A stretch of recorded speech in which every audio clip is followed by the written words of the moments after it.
Bonjour à tous. Désolée encore une fois, j'ai pas su respecter le temps, mais merci d'avoir attendu et merci de partager celle-ci encore une fois. C'est un message important. Aujourd'hui, ce que je vais vous parler, c'est quelque chose que tout le monde a passé à travers. Vous savez, dans la vie, lorsqu'on fait le choix d'être avec une personne, on a fait le choix d'être avec un homme ou une femme. C'est parce qu'on doit comprendre qu'on partage notre vie avec une chair. Et qui dit chair, dit erreur.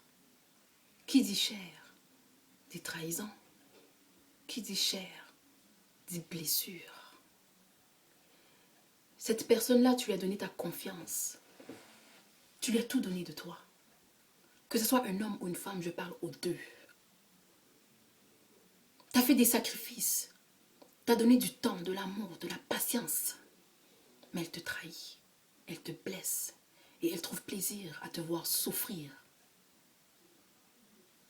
Ce n'est pas une raison de rester accroché. Car à un moment donné, l'homme atteint la limite. Ce n'est pas une raison. Voilà que la personne t'a quitté avec de la blessure. Voilà que cette personne-là t'a détruit. Et tu es constamment en larmes. Tu es découragé, déstabilisé dans ta vie. Tu es en dépression intense. Mais tu ne t'en sors pas. Tu ne t'en sors pas. Tu fais des thérapies. Tu consultes des gens. Tu parles, tu pries. Mais tu ne t'en sors pas. Parce que tu as été détruit et blessé à l'intérieur. La raison qui fait que tu es constamment en train d'essayer de persister et que tu n'y vois aucun succès, c'est parce que tu ne pardonnes pas. Vous entendez le mot, je mets beaucoup de pesanteur, beaucoup de lourdeur. Tu ne pardonnes pas. Vous savez, lorsque tu ne pardonnes pas une personne, ton corps, ton âme, ton esprit sera scellé dans un placard. Et lorsque ton corps et ton âme et ton esprit vivent dans un placard, c'est la noirceur. Tu vis dans la noirceur, pardon.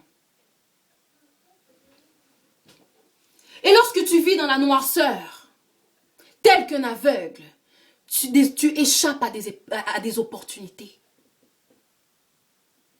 Tu échappes à des opportunités dans ta vie parce que tu es dans la noirceur. Car ton corps, ton âme et ton esprit a été scellés. Tu dois apprendre à pardonner la personne qui t'a détruit, qui t'a blessé, pour que tu te libères toi. Toi d'abord. Car si tu ne pardonnes pas, tu ne jouiras pas. La femme de ta vie va passer. Tu ne la verras pas, car tu es aveugle dans la noirceur. L'homme de ta vie va enfin venir se manifester. Tu ne l'accepteras pas, car tu es un aveugle qui vit dans la noirceur. C'est pas facile de pardonner, certes. C'est pas facile. Mais lorsque tu t'aimes, toi, et lorsque tu as appris, toi, à te pardonner d'abord, tu comprends que dans le pardon vient l'amour de l'autrui. Vous m'avez demandé récemment, Ligie, dans ta façon de parler, tu dégages une énergie. Que c'est à croire, avec le courage que tu dégages, que tu ne connais pas la blessure. Et je vous ai répondu dernièrement dans ma citation. Certes, nous connaissons toutes la blessure, tous la blessure. Je la connais et je la vis à chaque jour, chaque instant, chaque minute de ma vie. Mais lorsque l'on comprend qu'il est impératif de traduire cette blessure en une expérience pertinente dans nos vies, nous serons constamment au contrôle de nos émotions, de notre vie, de notre intérieur. Car vous aurez reçu un enseignement de cette expérience. Pardonne à la personne qui t'a heurté. Combien de temps de mal qui t'a fait. Car lorsque tu ne pardonnes pas, tu ne peux pas te présenter devant un Dieu, devant notre Dieu, pardon.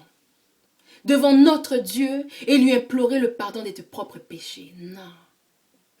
Non. La personne que toi tu pardonnes pas, ouvre tes yeux. Pendant que toi, ton corps est rongé d'amertume, elle est rongée de rancune, elle conserve la souffrance. L'autre va jouir. Ah. L'autre va jouir. Il va refaire sa vie avec une nouvelle femme, ou elle va retourner avec le père de ses enfants. Les emplois lui seront donnés comme un cadeau. Nouvelle voiture. Il est toujours chic, bien habillé. Mais toi, dans ton corps, tu es détruit. Tu es enlaidi. Dans ton âme, tu es noir. Et dans ton esprit, tu es perdu. Apprends à pardonner. Apprends à pardonner. Et l'étape du pardon commence par soi-même. Regarde-toi face au miroir et parle au reflet. Et dis-toi, je me pardonne d'avoir fait des choix mauvais pour ma vie. Je me pardonne d'avoir infligé cette douleur dans ma vie, dans mon corps et dans mon âme et dans mon esprit. Je me pardonne de m'infliger cette souffrance. Et à partir du moment où tu acceptes toi-même tes torts, à travers ton pardon, il te sera plus simple et plus facile de regarder l'autre et de lui dire je te pardonne. Car tu as compris que tu es chair. Car tu as compris que tu es charnel. Et qu'il est possible de faire des erreurs dans la vie. Et qu'il est possible de blesser dans la vie. Il est possible de détruire la vie de quelqu'un. Lorsque tu comprends que si l'autre a eu la capacité, l'audacité, la force et le courage de te faire du mal, sache que toi aussi, un jour, tu seras capable de détruire quelqu'un. Et ce jour-là, si tu n'es pas capable dès maintenant de pardonner ce que l'autre t'a fait, et que tu rencontres une personne qui connaît le pardon, ce que je vous dis est vrai. Lorsque toi-même, à ton tour, tu vas blesser une personne à un degré inestimable, et que cette personne-là connaît la parole, connaît le pardon, lorsque cette personne-là mettra ses genoux à terre pour dire Seigneur que ta justice soit faite, ta vie sera un enfer. Tu te poseras des questions, mais comment, mais comment, mais comment? Mais comment? La parole de Dieu déclare que cherchez d'abord la justice de Dieu et non celle des hommes. Ne cherche pas à lui infliger une douleur venant de toi. Ne cherche pas à le détruire ou à la détruire pour ton propre ego, pour ta propre satisfaction, car elle sera temporaire. Mais lorsque Dieu décide d'infliger sa justice, car sa parole déclare que sa justice précède sa bonté, c'est un Dieu qui est d'abord juste avant d'être bon. Il est d'abord juste, un Dieu juste, avant d'être un Dieu bon. Lorsque Dieu décide de te rendre justice, tu ne comprendras rien. Même là où ce qu'on dit, ne vous jouissez pas du malheur de l'autre, tu seras dans des palpitations. Tu seras dans des palpitations. Ça sera un témoignage. Un témoignage. Cherche d'abord la justice du Dieu. Lorsqu'une personne te fait mal, tes genoux à terre. Tes genoux à terre. Et ne dis rien d'autre de plus que Seigneur. Si dans ce que je vis en ce moment, mon corps, mon âme et mon esprit est innocent, Père, ta parole déclare que tu es un Dieu juste et qu'à toi la justice. Souviens-toi de moi. Il y aura une tempête. Dieu va te libérer, enfin, ton placard sera ouvert. Et lorsque notre placard est ouvert, où nous vivions dans la noirceur, tu as accès à la clarté, à la lumière. Tout te sera glorieux. Tu vivras dans la grâce constamment. Tu ne manqueras pas une opportunité tout te sera révélé. Tes yeux seront ouverts, ton cœur sera ouvert et tu seras réceptrice ou récepteur. Tu seras à la guet de toute forme de signe venant de Dieu. Et tu ne traîneras pas ton bagage de rancune, de ce que tu as vécu du passé avec tes nouveaux. Avec ta nouvelle relation avec l'homme ou la femme que Dieu va déposer dans ta vie. Apprends à pardonner. Pardonne-toi pour pardonner l'autre. C'est un message très important.